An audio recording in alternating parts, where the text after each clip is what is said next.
When Universal opened up their back catalogue to Hammer in 1958 after the success of Dracula, the first film that Hammer decided to do from that catalogue was The Mummy. So Frankenstein, Dracula and The Mummy are generally considered to be the big three monsters, both for Universal and subsequently for Hammer. Because it was one of the big three monsters, Hammer saw it as a franchise line and would return to Mummy films every so often. The first one was made in 1959. In 1964 they made Curse of the Mummy's Tomb. And then in 1966 they decided to make another Mummy second feature by name of The Mummy's Shroud. There are some slight similarities between The Mummy's Shroud and The Curse of the Mummy's Tomb, in that both of them start from the premise that there's a power struggle between two brothers. This is something that we don't get in ancient Egyptian records. The ancient Egyptians didn't tend to write about the terrible things that happened. So if they're writing about a battle, they'll only write about a battle that they've won. If there has been a power struggle, you will never hear anything about the person who lost that power struggle, only about the winner. However, there is mythologically a very important tale, and that's the tale of Set and Osiris. And Set murders his brother Osiris. They're both gods. Osiris becomes the god of the dead, and Set wants to become the king of Egypt and is prevented from doing so by Osiris' son Horus. So you have the two gods, sometimes referred to as uncle and nephew, sometimes as brothers, who are for decades in battle with one another to control Egypt. And I think we see some evidence of this in both Curse of the Mummy's Tomb and The Mummy's Shroud. Friend, take Castleberry! Take him! The Mummy's Shroud was the last film directed for Hammer by John Gilling. And given that he'd recently turned in The Plague of the Zombies and The Reptile for them, I suspect he was aware that The Mummy's Shroud was a bit of a poisoned chalice. What do you do, after all, with a mummy film?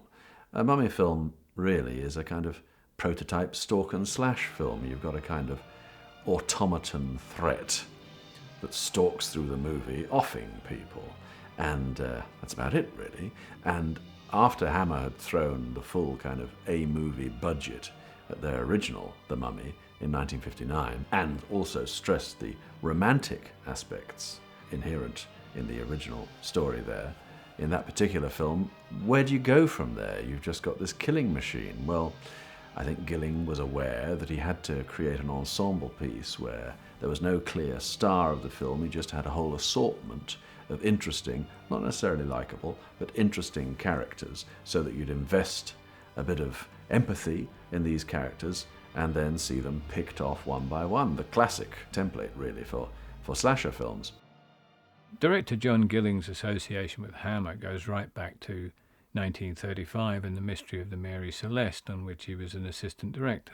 But he really started with the company again in the late 1940s, writing for them and directing, before there was a fallout with James Carreras. And then he comes back again in 1960 to do The Shadow of the Cat as writer and director. His association with Hammer could probably best be described as turbulent. He worked for them regularly throughout the 60s, but invariably the films were the results of catfights between Gilling and various executives in the company. Nevertheless, after the two, what's now known as the Cornish duo, The Plague of the Zombies and The Reptile, it was Gilling to whom Hammer turned to direct what would turn out to be the last film made at Bray Studios. The film is set in 1920. I have a suspicion Gilling set it then so that it could just predate the actual events of the Tutankhamun excavation, which happened a few years later. But really, Hammer's notion of what 1920 looked like seems a little loose to me. The film is set in a kind of limbo. Personally, I think it looks a bit more like 1930. The setting is not absolutely convincing. The hero and the heroine in particular don't suggest 1920 to me at all. And in fact, when Hammer did another film that was kind of vaguely set in either the 20s or the 30s, quite soon after this, The Devil Rides Out, again, there was the same limbo feeling. You weren't absolutely certain when it was set. In this one, you're positively told it's 1920, but you're not necessarily convinced that it is 1920. I think the reason that The Mummy's Shroud is set in the 1920s is a direct correlation with the fact that in November 1922, Tutankhamun's tomb is discovered by Lord Carnarvon and Howard Carter. And there are a number of connections between the Tutankhamun story and The Mummy's Shroud. We have, probably for the first and only time, some idea of a real archaeological expedition. We have Maggie Kimberley's character, who's a philologist. We have Tim Barrett's character, Harry Newton, who's quite clearly based on Harry Burton, who photographed most of the well-known pieces from Tutankhamun's tomb. So it works very well as an archaeological grouping, but more particularly we have the fact that we have the eminent Egyptologist with a financial backer. In this case, the connections are reversed, though, and we have the eminent Egyptologist with a title, whereas the backer is quite clearly someone who is a nouveau riche industrialist. But the actual team seems to work pretty well, I think, in that the roles and responsibilities are delineated. And, of course, David Buck is the student Egyptologist who is there in the dig to learn as much as he can and who, as his father points out, wants to become the next Sir Basil Walden. Unusually for Hammer, The Mummy's Shroud is an ensemble piece. It doesn't have a specific star. Andre Morel was the nominal star, of course, as he had been in The Plague of the Zombies the previous year. But Morel is killed off in the film fairly early on. The notional hero is David Buck, but David Buck was really cast because of his role as host in a Saturday night ITV series called Mystery and Imagination, which was popular at the time. So the film is an ensemble piece with a lot of top-notch actors working together and no particular star. However, if it belonged to any one actor, it belonged to Michael Ripper, whom John Gilling liked as an actor, thought he was a very creative actor, and used him as much as possible wherever possible. In this film, he really gives Ripper a chance to shine. Michael Ripper's history with Hammer, like John Gilling's, goes back a long way. His first film for the company was The Dark Road in 1948. And he made a great many films for Hammer, as he made a great many films for other companies. Ripper invariably played characters on the lower rung of the authority ladder, policemen, sergeant majors, that sort of thing. Part of the reason for that was that he had slightly blemished features as a result of skin disease in his youth, and he had very hard eyes.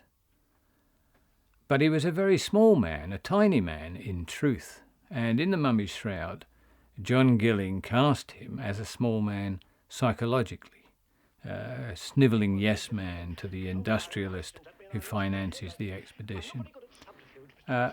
On the page, this was a fairly unsympathetic role, but it's a mark of Ripper's talent as an actor that he elicits a great deal of sympathy out of the character. So much so, in fact, that you can't help but feel sorry for him when, towards the end of the film, he's refused safe passage out of Egypt and has to stay behind and face the same fate as the other victims. It will be dark by then. Yes? No, Mr. Preston, I'll talk to you later when I get back. Are you no longer going to take me with you, sir? No. Oh. Well, I can't pretend that I'm not disappointed, but I'm sure you know best. The classic downtrodden little man who is constantly trying to, fulfill his domineering master's every wish. And there are lots of lovely little details in this performance. The particular details I like are when he is introducing the Prestons to their hotel room, and he points out that the bathroom, though well appointed in many ways, doesn't have a convenience. And just using the word convenience, he suddenly realises he's in the presence of Mrs. Preston and has to apologise to her for using such a frank word. Yes, there is a wash basin, Mr. Preston. I'm afraid there's no convenience. So sorry, Mr. Preston. You also had a very, very effective performance in a rather one-note role from John Phillips as Stanley Preston. He was about to go to Shepperton to appear in an Amicus film called Torture Garden, and oddly enough, Michael Ripper, who plays his employee in The Mummy's Shroud, went with him and appeared in the same film. There are so many standout performances in The Mummy's Shroud, it's very, very difficult to identify one. Certainly the mother and son of Roger Delgado and Catherine Lacey deserve some note. Catherine Lacey is possibly one of the most disturbing characters that we see in any Hammer film, and the fact that she supplies her own drool makes it even more so. But it is an astonishing performance. I see in the crystal. Yes, tell me. It is too horrible. You mean I'm going to die? In a few minutes from now. Roger Delgado doesn't have a great deal to do, but what he does with a great deal of bravado. He's clearly having some fun in the performance as well. Another interesting casting quirk is that The Mummy's Shroud was Hammer's last film at Bray Studios, and it was made in the autumn of 1966. Well, if you rewind right back to the very beginning of 1951, when Hammer made their first film at what was to become Bray Studios, but was still called Down Place then, it was a Francis Searle film called Cloudburst, and Elizabeth Sellers was in that, and her one and only other Hammer film was The Mummy's Shroud, so she was in the first Hammer film made at Bray and the last Hammer film made at Bray by one of those strange coincidences, and she's really good in The Mummy's Shroud. All three of the female characters in this film are clairvoyant in some way. There's a richly entertaining and actually quite scary performance from Catherine Lacey as Haiti, the fortune teller. Now, the fact that she's a clairvoyant, or professes to be, is obvious.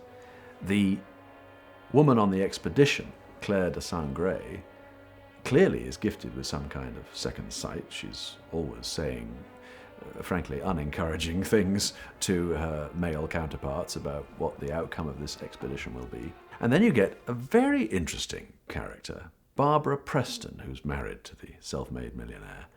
As played by Elizabeth Sellers, Mrs. Preston has many lingering close-ups where she just looks at her husband, not just with a kind of resigned contempt for the puffed-up braggart that she's married to, but also with a kind of a real well of foreknowledge of what all this puffed-up braggartry is going to lead to. And Gilling makes this clairvoyant quality of the female characters even more interesting by emphasising the fact that all the men cannot see. The men cannot see anything. They can't see their noses in front of their faces. Preston himself is the obvious example of this, because he's such a blimp and a fool that he can't see the wider picture. But Gilling underlines this in the murder sequences. Given a very familiar and by this time fairly predictable monster, Gilling chose not to have him simply smash down a door or bash his way in through French windows. Instead of that, each of the murders in The Mummy's Shroud is done by using a variety of perceptive tricks. The mummy is seen as a reflection in a crystal ball, as a reflection in a tray of developing fluid, or in the case of the Michael Ripper character, Longbarrow, simply as a blurred image after his glasses are smashed.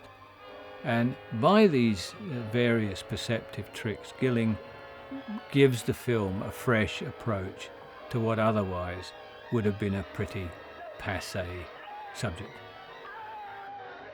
Another interesting wrinkle that Gilling applied to the female characters was via the Claire de Saint-Gré character. Not only is she the chief clairvoyant of the film, as it were, she is also given a significant role to play at the end of the film. It is she who has the ability to speak the words of death. The words of death, hardly surprisingly, bring about the death of the mummy. Now, very often in Hammer films, women were not accorded quite such a proactive role, but the Claire de Saint-Gré character got that. However, Maggie Kimberly, who played the part, was nevertheless required to appear in the statutory round of cheesecake shots, and so there are plenty of photos available of her being threatened by the mummy, and she's wearing a nightie and is more or less tumbling out of it in the classic prescribed Hammer style. And of course these are particularly mendacious photos in that nothing remotely like it appears in the film.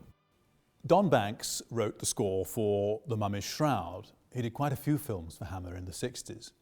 And he was Australian, and he'd studied with quite advanced avant-garde composers. The interesting thing is, the man with those avant-garde credentials wrote music for Hammer that was fairly traditional, extremely effective and very professional. In fact, of all the composers that Philip Martell, who was Hammer's musical supervisor at the time, worked with, he rated Don Banks as the best. He said he was true class. When you're composing for a mummy film, you've got to create a sense of ancient Egypt in the music. And one of the ways of doing this is to use a version of a minor scale, which is slightly different from a major scale. A major scale is...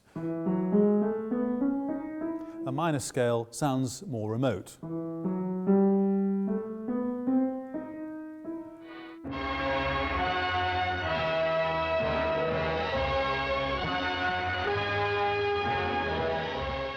Another thing that you can use to create an Egyptian feeling is to have the sound of what's called an open fifth, just notes 5 notes apart from each other, or relationships 5 notes apart, like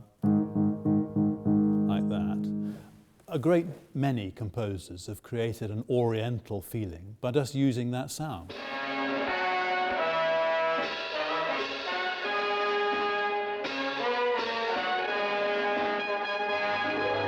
The main title uses open fifths too. We get, except they're not quite so open, they're fleshed out into thicker chords, but this sort of sound is there.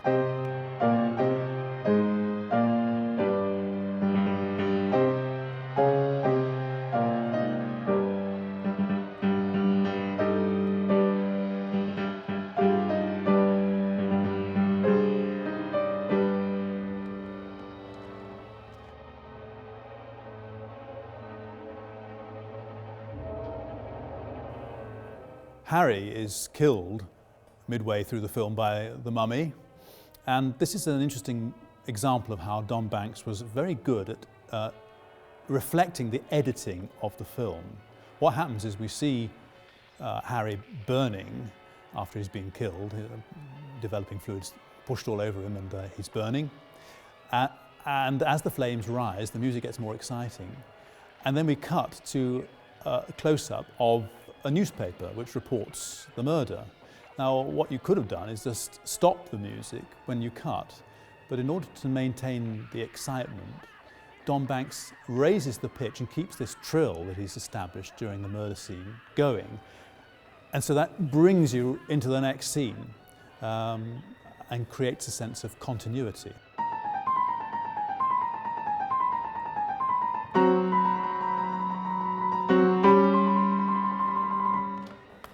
So when we rise in pitch right at the end, that's when we cut to the paper headline, and then the music stops.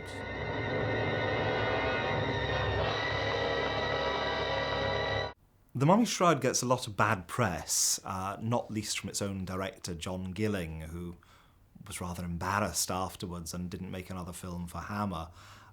But I have considerable fondness for it. I think it works very well as a film. I think it has an astonishing cast, possibly one of the strongest ensemble casts that Hammer has. despite the fact that none of them are great stars. They're all very, very capable actors. And it's a wonderful evocation of an imaginary idea of 1920s Egypt in the same way that The Avengers covers 1960s London. It's this slightly underpopulated idea of, well, Cairo, I suppose, although it's called Mazara in the film, where people wander about in hacking jackets, quaffing pink gin all the time, and Egyptology is something of a game. But there's also the involvement of the press as well, which ups the ante slightly for the Stanley Preston character. I just think it works very, very well as a particular view of the ancient Egyptian mummy film. The Mummy Shroud is essentially a very simple film. I think John Gilling was aware that he was making a film about a mummy going around killing people, and there's a limit to what you can do with that.